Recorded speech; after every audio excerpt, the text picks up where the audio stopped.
Todo o processo de aprendizado que visa o despertar da consciência espiritual, ele demanda muito tempo, sacrifício e extrema renúncia, e nem sempre a gente se dá conta de que tudo isso vai fazer parte, né, deste processo de nós avançarmos aí no nosso entendimento. Então, nesse intento, é fundamental nós buscarmos o autoconhecimento como um mecanismo para equilibrar as nossas emoções, de forma a impedir, né, que os sentimentos inferiores nos impulsionem a agirmos de uma maneira instintiva.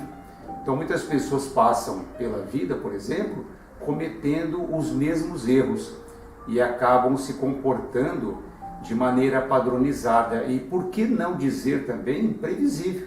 Então, exatamente porque não se estudam, e isso faz criar uma espécie de mecanismo de defesa psicológica que sempre busca ver no outro algum defeito e, com isso, impedir reconhecer em si próprio algo que necessita ser modificado. Então, nós vamos adotando esse padrão de comportamento, muitas vezes inconsciente, de forma a nós irmos observando a vida e as pessoas de uma maneira totalmente equivocada, sem que a gente tenha como identificar em nós, né, essas emoções que faz confundir a nossa forma de enxergar o mundo, por exemplo, e as pessoas. Dificilmente nós vamos avançar no sentido de desenvolver aí um sentimento maior, ou o sentimento do amor. Então, exatamente porque a nossa lente interior, ela está embaçada, ela está desregulada. Então, ela faz com que a gente enxergue as situações de uma maneira nebulosa, sem clareza, e assim nós vamos passando pela vida, passando pelas pessoas, tropeçando, né, em nossos erros e repetindo o nosso padrão comportamental, né, independente das situações que nos chegam para nos desafiar. Então, essas pessoas e as situações da vida, elas vão servindo ali de um norteador para que a gente possa desenvolver esse autoconhecimento. Mas quando a gente impede, né, essa possibilidade de superar os nossos próprios limites, as nossas próprias deficiências, a nossa falta de equilíbrio emocional, então nós vamos simplesmente nos afastando dessas situações. E aí a gente busca, né, inconscientemente alguma razão para justificar, muitas vezes, essa nossa covardia de enfrentar a gente mesmo. Então é muito mais fácil, nesse caso, a gente passar uma vida apontando os erros das pessoas, sem reconhecer que muitas vezes nos faltou aí a tolerância, a paciência e uma compreensão maior a respeito das limitações das outras pessoas, porque elas também são imperfeitas, têm aí, obviamente, os seus erros, mas são pessoas que certamente estão tentando, de alguma maneira, caminhar para frente. Se nós tivermos esse olhar mais tolerante, né, mais respeitoso com relação ao próximo, e ver nele alguém que, como nós, estamos lutando para superarmos ali as nossas batalhas do dia a dia, naturalmente a gente vai permitir aprender mais com as pessoas e com as situações da vida.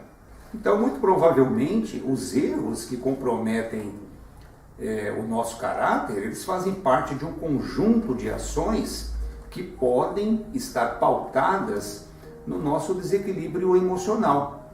Isso pode se dar em forma de carência afetiva, de baixa autoestima, falta de amor próprio, abusos muitas vezes ocorridos aí na infância, entre outros fatores, né, que efetivamente contribuem para que a gente adote ali um padrão de comportamento perante a vida, e aí nós vamos nos complicando, né?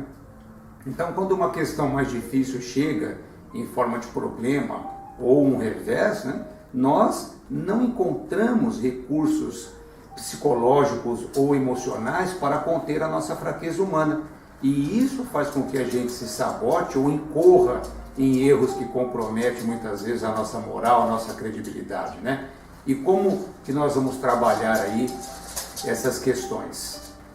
Eu acredito que, em primeiro lugar, né, desejar ter um olhar para dentro de nós mesmos, no sentido de nos estudarmos, né? Assim nós poderemos nos ver de fora, né, e tentar avaliar a nossa conduta. Num segundo momento, ver essa possibilidade como um mecanismo fundamental que tem aí o poder de impedir nós sairmos pela vida atropelando as pessoas, que muitas vezes estão ali ao nosso lado para exatamente nos ajudar, mas que por conta de termos sentimentos enraigados, né, de orgulho, egoísmo e vaidade, nós acabamos nos fechando em nosso mundo particular, acreditando que virando as costas para as pessoas ou para situações que nos provoquem aí uma mudança de pensamento, nós estaremos impedindo esse tipo de provocação, né? Ou seja, de uma boa provocação. Isso, na verdade, representa um tipo de fuga, né? E o combustível que alimenta essa fuga é exatamente ver no outro os defeitos que nós não admitimos em nós mesmos. E tudo aquilo que chega, né, daquela outra pessoa em direção a nós, por melhor que seja, nós sempre vamos ver aquilo com um olhar de crítica, como se aquela pessoa estivesse sempre tentando nos apontar algum defeito, sempre tentando nos mostrar que nós estamos errados. Então, e com essa mesma intensidade que nós observamos essas questões fora de nós, significa dizer que nós deveríamos, né, compreender essa situação que nos incomoda e com esse mesmo intento, com esse mesmo olhar crítico que nós temos para o outro, a gente pegar tudo isso e voltar para dentro de nós mesmos. Porque às vezes aquela pessoa mandou, por exemplo, uma mensagem para nós, via WhatsApp, por exemplo, né? E às vezes é uma mensagem extremamente reflexiva, uma mensagem boa, né, de um caráter espiritualista, enfim. Mas, independente do cunho que tenha motivado ali a intenção daquela pessoa, nós, muito provavelmente, de um primeiro momento, já vamos rechaçar aquilo e impedir, né, que essa continuidade de trocas de mensagens ali possa avançar, porque nós não estamos muitas vezes afim, né, de reconhecermos aí as nossas fraquezas e trabalhar para modificar aquilo e aí sim começarmos a nos relacionarmos melhor com as pessoas e não vendo nelas um inimigo ou um simples provocador. As pessoas que cruzam nas nossas vidas, elas não estão aí por acaso, né? Nós precisamos vê-las como alavancas para o nosso progresso material e espiritual. Elas, de certa forma, nos tiram da zona de conforto. E o que impede a nossa sensibilidade para essa realidade é o fato de não sermos humildes o suficiente para reconhecer que não somos esse tudo de bom.com.br que nós imaginamos. E que as pessoas têm os defeitos que nós queremos enxergar nelas, fruto do quê? De uma projeção da nossa própria imagem. Claro que todos nós possuímos defeitos, mas eles é que nos ajudam a acertar os caminhos nessa vida. E a questão é que a nossa facilidade em ver isso nos outros não é a mesma quando o assunto é olharmos para nós mesmos. Então, através desse olhar, né, nós podemos sim melhorar a nossa sensibilidade para poder ver em um semelhante aquilo que ele também tem de bom. E é assim que nós vamos podendo nos valorizar e valorizar também aquelas pessoas que a vida fez com que atravessasse ali no nosso caminho. Então, se nós tivermos esse olhar mais espiritualizado para as outras pessoas, nós vamos também nos modificando. Então olha que coisa interessante, por mais que aquelas pessoas nos sejam difíceis, ou efetivamente elas estão ali, seja para fazer uma má provocação ou uma boa provocação, a gente tem como extrair dali alguma boa lição. Mas basta que nós tenhamos também esta vontade, esse intento. E o que vai regular isso é exatamente as minhas capacidades espirituais, as virtudes que muitas vezes eu já desenvolvi dentro de mim. E aquelas que eu ainda não desenvolvi, eu aproveitar exatamente dessas dificuldades, dessas situações que se aproximam e que acabam me incomodando, exatamente para que eu possa me estudar e através dessas lições, desses experimentos, eu continuar aí avançando no meu autoconhecimento. Porque efetivamente são essas pessoas que mostram para mim o que eu preciso melhorar. Todo mundo tem defeitos e virtudes, mas o que nós estamos querendo destacar nos outros? Se você tem dificuldade de ver virtudes no seu semelhante, possivelmente também tem dificuldade de vê-las em você mesmo, né? Então parece estranho, mas não é. Alguém que está em paz consigo próprio e confia nos seus bons sentimentos, não vai perder tempo aí, né, em ver nos outros as coisas ruins. Agora, quando a pessoa não está feliz consigo própria, ou por algum motivo ela sente, né, que não se encontrou nessa vida, ou se sente frustrada, por exemplo, né, certamente ela vai criar mecanismos de comparação. E daí que surge a famigerada inveja, né? Que o invejoso, ele tem para aquele que o incomoda os mais obscuros sentimentos, né?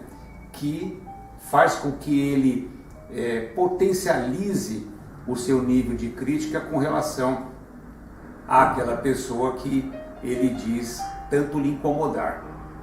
Em alguns casos, levando a fazer críticas severas ou sendo desleal acerca daquela pessoa que é fruto da projeção de sua própria imagem distorcida.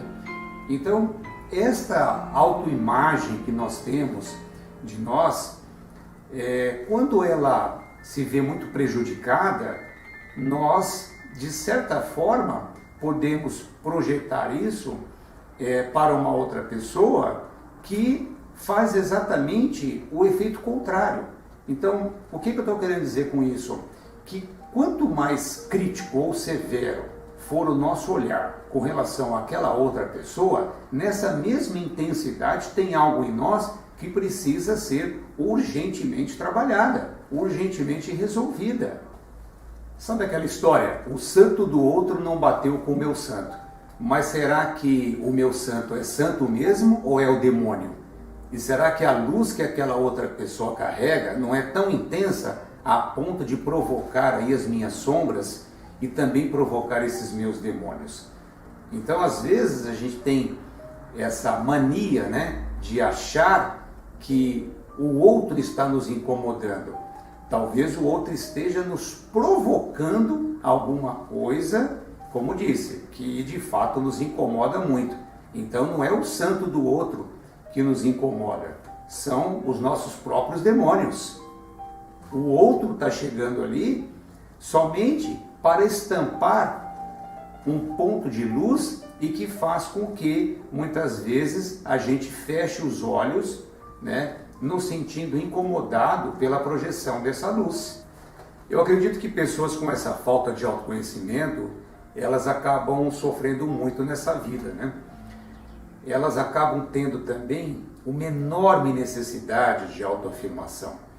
E aí passa a carecer de uma atenção acima da média. Então, dessa forma, o que acontece? Ela busca meios de se fazer importante, fazendo o bem, muitas vezes, para as outras pessoas, o que é ótimo, porém, fazendo questão que isso venha a público, exatamente para que o seu ego, aí no caso, seja massageado. Nós não precisamos disso para sermos felizes nessa vida. Basta deixarmos, né, essas preocupações exteriores de lado e aí nos voltarmos para a nossa própria vida, construindo projetos materiais, buscando aí a nossa evolução espiritual, desenvolver algumas virtudes, nos encontrarmos com nós mesmos, né? Ou seja, nós temos aí uma série de situações que efetivamente podem, né, colaborar para que a gente se sinta pessoas realmente valorizadas nesse mundo, sem que a gente tenha que demonstrar aquilo que nós não somos. Então aí no caso, a autenticidade ela é fundamental para a gente viver uma vida com mais dignidade. A gente não pode passar uma vida aqui vestindo uma máscara daquilo que nós não somos. E na medida em que a gente vai descobrindo as nossas capacidades e colocando, né, todos os nossos recursos aí em prática, exatamente para a nossa própria evolução, e aí sim, como consequência, colaborar, né, para as pessoas que estão ao nosso lado, certamente nós não vamos precisar aí de alguns recursos escusos para demonstrar um coração generoso, uma pessoa do bem, né? Nós estamos nessa vida para nosso autoconhecimento e, acima de tudo, para que a gente possa ser feliz. A questão é que a nossa felicidade depende exclusivamente do nosso esforço pessoal, da nossa boa vontade, em vencermos a nós mesmos no primeiro momento, né?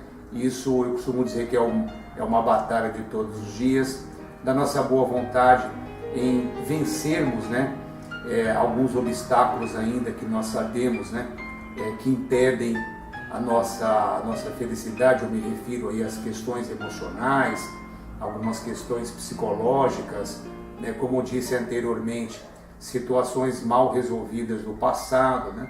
E aí olharmos as pessoas que vão cruzando na nossa vida com um olhar de amor, com um olhar de generosidade, de fraternidade. É assim que eu acredito que nós vamos vencendo, né, a nós mesmos e nos transformando em pessoas mais assim autênticas e, acima de tudo, mais vibrantes, né? Porque passar por essa vida em meio a tantos problemas que nós temos vistos aí na atualidade não está sendo uma tarefa fácil.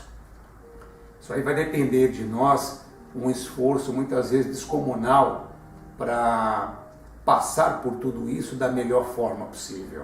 Então esse nosso trabalho no interior, ele é urgente, não é uma coisa que dá para ficar postergando. As coisas estão acontecendo no mundo de uma maneira muito dinâmica e nós não podemos aí passar uma vida com o mesmo tipo de comportamento de 5 a 10 anos atrás. As coisas estão evoluindo e nós precisamos também nos identificarmos com essa evolução e ver aquilo que nós precisamos modificar.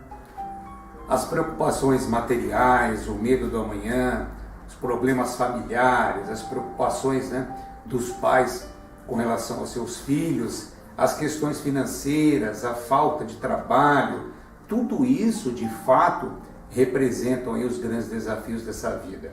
Mas se nós procurarmos adotar uma postura mental mais confiante, escolhendo, né, no que pensar, porque isso é uma tarefa difícil, a gente muitas vezes deixa os pensamentos vir na cabeça e nem sempre esses pensamentos nos dão aí um direcionamento interessante ou importante para a vida, né?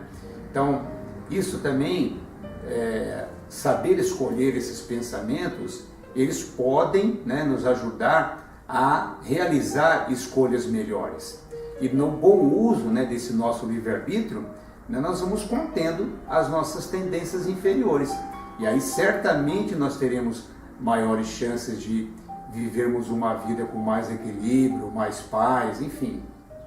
Mas tudo isso, sem dúvida nenhuma, vai depender de um propósito, né, edificante para a nossa vida. A gente não pode passar, eu costumo dizer, né, por uma vida tão grandiosa de uma maneira tão medíocre, mas sem isso, né, ou seja, sem compreender a importância da vida e aquilo que nós podemos realmente crescer com ela, vai ser impossível, né, a gente avançar nessa vida com segurança e experimentarmos aí uma vida feliz. Eu gostaria de convidá-los a uma reflexão.